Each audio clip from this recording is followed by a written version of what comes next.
시장 클로즈업 특집으로 꾸며봤습니다. 대신증권 리서치센터 문남중 연구위원 나와주셨습니다. 안녕하세요. 네, 안녕하세요. 결국 미국과 이란의 무역 충돌이 최악으로 치닫고 있습니다. 미사일이 급기야 발사가 됐고요. 잠도 안 자고 24시간 속보에 치중을 해야 될 때 같습니다. 니케이 지수, 중국 상해 종합 지수, 코스피 코스닥 일제 하락하고 환율도 장중에 12원까지 급등을 하고 또 금, 원유까지 출렁인데 이게요, 확전 양상까지 간다면 추가 하락이 불가피할 텐데 최악의 상황까지 각오를 해야 됩니까? 사실 이제 중동의 어떤 진영학적 리스크는 사실은 이제 이례적으로 끝나는 경우가 좀 많았습니다. 다만 지금 같은 경우에는 실제적으로 이제 군사적인 공격들이 이루어지고 있기 때문에 그 기간이 좀 더 길어질 수 있다는 부분들이 좀 달라졌다는 점이라 좀 보고 있고요.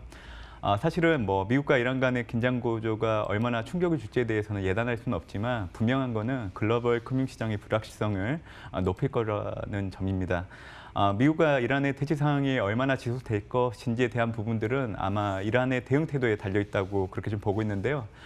사실 이란 최고 지도자 외무장관이 하고 있는 발언들을 놓고 본다고 하면 상당히 강경한 태도로 일관하고 있기 때문에 중동의 진영학적 이슈가 이례적으로 끝나진 않을 거다 그렇게 좀 보고 있습니다. 이란은 미국에 비해서 군사적이나 경제적으로 열의에 있기 때문에 전면전에 나서기보다는 아무래도 중동 내에 있는 무장 단체를 이용해서 좀 이렇게 지원하는 형태로 좀 이렇게 대응하지 않을까 그렇게 좀 보고 있는 상황이고요. 미국도 지금 현재 이란과 전면전을 강행한 가능성은 좀 낮다고 그렇게 좀 보고 있는데요. 트럼프가 지난해 10월 그 국제사회 비난에도 불구하고 시리아에서 미군 철수를 결정한 바가 있습니다. 그래서 이런 상황에서 만약에 다시 미국이 대규모 군사 개입을 하게 된다고 하면 트럼프의 어떤 중동 지역에 대한 정책이 불확실성이 커지는데 의미를 둘 수 있기 때문에 자국 내에서도 정치적 비난이 상당히 높아질 수 있는 부분들이 있습니다.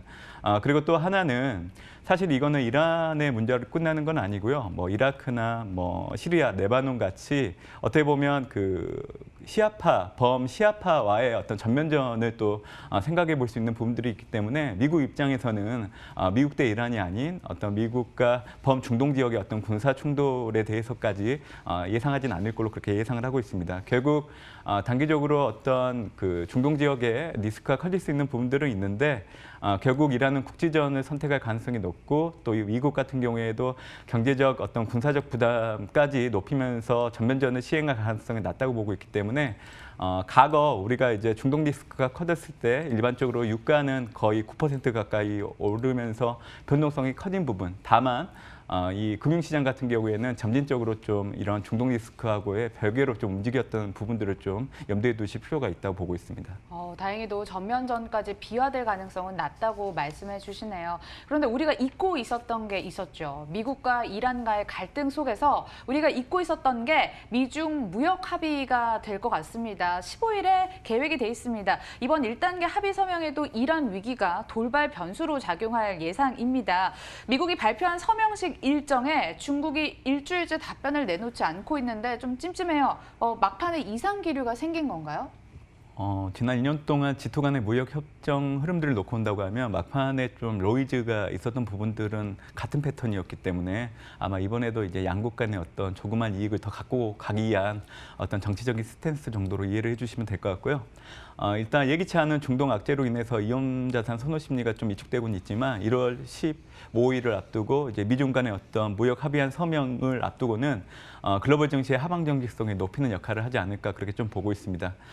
사실 G2 간의 어떤 무역 합의안 서명이 가지고 온 두 가지 의미가 있습니다. 하나는 세계 경제를 짓누르던 불확실성이 좀 낮아진 부분들이 있고요. 또 하나는 2019년 이전으로 무역 그 량의 개선 가능성이 높아진 부분들은 분명 긍정적이라고 봐주시면 될 것 같고요.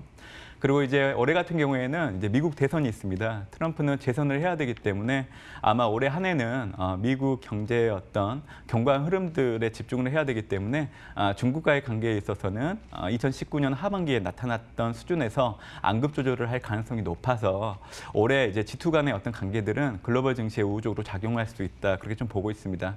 결국 올해 글로벌 증시 흐름을 분기별로 놓고 본다고 하면 1분기에는 이제 지난해 상승분에 대한 밸류에이션 부담 부담을 좀 낮추는 그런 국면이 지속될 걸로 좀 보고 있고요. 2분기 때부터는 정책적인 모멘텀, 이제 연준이 2, 4분기 때는 한 차례 금리 인하를 할 걸로 좀 예상을 하고 있고요. 또 중국과 미국 간의 관계가 좀 호전될 수 있는 부분들이 있기 때문에 결국 이런 부분들이 2, 4분기 본격적으로 글로벌 증시가 올라가는 데 영향을 줄 수 있다. 그렇게 좀 보고 있습니다. 다만 하반기 때는 글로벌 증시는 전반적으로 플랫할 걸로 좀 보고 있지만 인도나 베트남 어떤 내부 개혁을 통해서 성장 기대감이 높아지는 국가들, 또 한국 같은 경우에는 반도체 회복 사이클을 맞아서 수혜를 받을 수 있기 때문에 베트남, 인도, 한국 같은 경우에는 하반기에도 지속적으로 상승 가능할 걸로 예상을 하고 있습니다. 네, 알겠습니다. 자, 이러한 보복 여부에 주시를 하면서 뉴욕의 주요 증시도 하락하는 모습인데 미국 시장 분위기는 어떤가요? 사실 미국의 경제도 G2 간의 무역 분쟁이 이루어지면서 사실 지난해 하반기 때부터 성장 활력이 낮아지고 있는 부분들은 분명히 있습니다. 다만 경제가 안 좋아지게 되면 이제 통화 재정 정책들을 집행하기 때문에 일단 하반 경직성을 높이는 정책들이 나타나고 있는 부분들은 긍정적이라고 그렇게 좀 보고 있는 부분들이 있고요. 미국 증시 지금 현재 이제 1, 4분기 좀 숨고르기 이후에는 2, 4분기부터 다시 올라갈 여지는 있다. 그렇게 좀 생각을 하고 있는 부분들이 있는데요. 제가 S&P 500 12개월 선행 P를 놓고 온다고 하면 지금 현재 18.5배 정도로 전후로 움직이고 있는 상황입니다. 지금 이거는 최근 5년 동안 최고 수준이기 때문에 사실 지수의 상승 탄력이 좀 둔화될 수 있는 시점이라는 거를 좀 봐주셨으면 하는 생각들이 있고요. 지금 접어들어서 이제 섹터에 대한 선택을 두고 본다고 하면 IT 업종에 대한 고민이 커질 걸로 좀 보고 있습니다. 왜냐하면 지난해 4, 4분기 미국 증시를 견인했던 섹터가 IT 섹터지만 결국에는 밸류에이션 부담이 높은 업종이라는 거고요. 결국 1월 달부터는 IT가 아닌 은행이나 운송, 헬스케어, 장비 이 세 가지 섹터로 좀 시선을 옮겨갈 필요가 있다고 그렇게 좀 보고 있습니다. 은행 같은 경우에는 볼코르 라나 그리고 이제 높은 배당 또 바이백 이런 것들이 좀 상승 압력으로 작용할 수 있고 운송은 G2 무역 합의에 따라서 물동량이 개선될 수 있기 때문에 실적 개선으로 이어질 수 있는 부분들.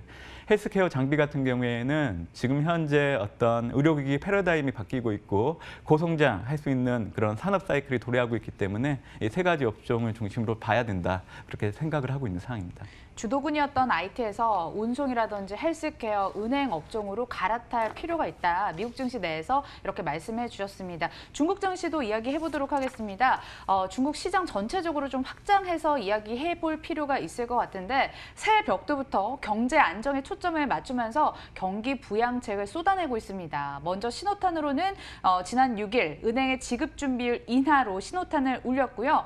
이런 분위기라면 바오류, 중국의 6% 성장률에 들어섬을 나타내는 말이죠. 바오류 가능합니까?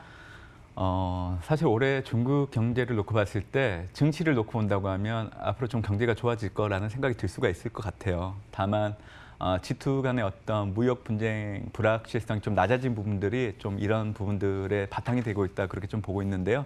사실 말씀해 주신 것처럼 지준율 인하를 이번 주 월요일부터 시행을 하고 있는데 사실 춘절 연휴를 앞두고 이제 시장의 자금을 풀기 위한 조치이기도 하지만 결국 지준율 인하를 통해서 기업의 조달 비용을 좀 줄이고자 하는 목적이 더 크다고 그렇게 좀 보고 있습니다. 중국은 미국과의 무역 분쟁을 통해서 결국 수출 차질에 따른 설비 투자 증가에 어려움을 좀 겪고 있는 부분들이 있고요. 또 기업 부채가 좀 부담으로 작용할 수 있고 또 부동산 시장 역시 좀 우려로 작용할 수 있기 때문에 사실 정부의 어떤 부양책 효과가 제한될 수밖에 없는 상황입니다. 물론 연초 이후 유동성 공급 정책은 나타나고 있지만 지금 회사채 디폴트에 대한 우려로 부채 감축 기조로 돌아섰기 때문에 유동성 공급 규모는 제한될 수 있는 부분들이 있습니다. 결국 이 얘기를 해드린 이유는 올해 중국 경제 성장률을 놓고 본다고 하면 지난해에는 가까스로 6.1%, 6%대 성장을 맞췄지만 올해는 5.8%대 전후로 좀 나타날 걸로 좀 보고 있습니다. 중국 같은 경우에는 성장률 앞자리 숫자가 바뀌는 당일 연도에는 경제에 대한 우려가 높아졌고요. 또 금융시장에 대한 불안이 상당히 높아졌기 때문에 올해 중국에 대한 어떤 경제를 바라보는 시각은 분명히 보수적으로 가지고 가야 된다. 그래서 생각을 하고 있습니다. 중국 시장에 대해서도 보수적인 입장을 얘기를 해주셨습니다. 성장 둔화가 불가피하다라고 정리를 해보도록 하겠습니다. 지금까지 대신증권 리서치센터 문남중 연구위원과 함께했습니다. 오늘 말씀 고맙습니다. 네, 감사합니다.